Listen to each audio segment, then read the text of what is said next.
ভক্তি, ধ্যান ও শান্তির এক অপার ঠিকানা নারায়ণ আশ্রম, যেখানে আত্মা খুঁজে পায় পরম শান্তি আর হৃদয়ে জেগে ওঠে ভক্তির দীপশিখায়।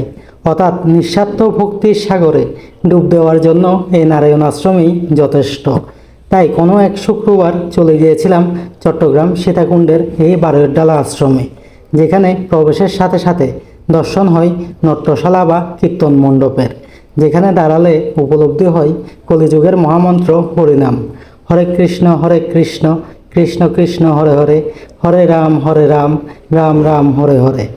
এই আশ্রমটি নির্মাণ করেন শ্রীমৎ স্বামী মাধবানন্দ মহারাজ, আর স্থান ছিল ওনার বিশ্রামাগার, যেখানে লক্ষ্য করলে দেখা যায় মহারাজের স্থির মুক্তি ও মহারাজের সুন্দর সজ্জাটি।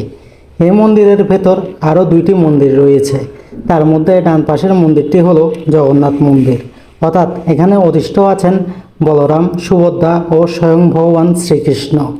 আর বাম পাশে রয়েছে আরেকটি মন্দির, শিব মন্দির, যেখানে রয়েছে শিবের ছবি সমেত একটি শিবলিঙ্গ, যা প্রবেশের অনুমতি না থাকায় আমি আপনাদের পরিষ্কারভাবে দেখাতে পারছি না। আর এই হলো মূল মন্দির, অর্থাৎ নারায়ণ মন্দির, যেখানে এই মুহূর্তে আমরা দর্শন করছি রাধাকৃষ্ণের বিগ্রহ ও গৌরনিতাইয়ের ছবি।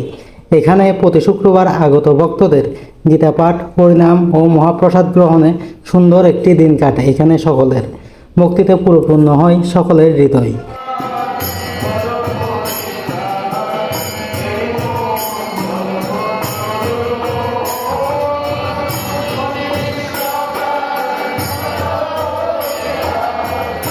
আজকের এই দর্শন আপনাদের কেমন লাগলো তা অবশ্যই কমেন্টে জানাবেন।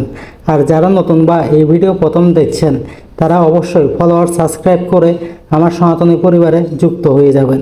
সকলকে নমস্কার। জয় শ্রীকৃষ্ণ।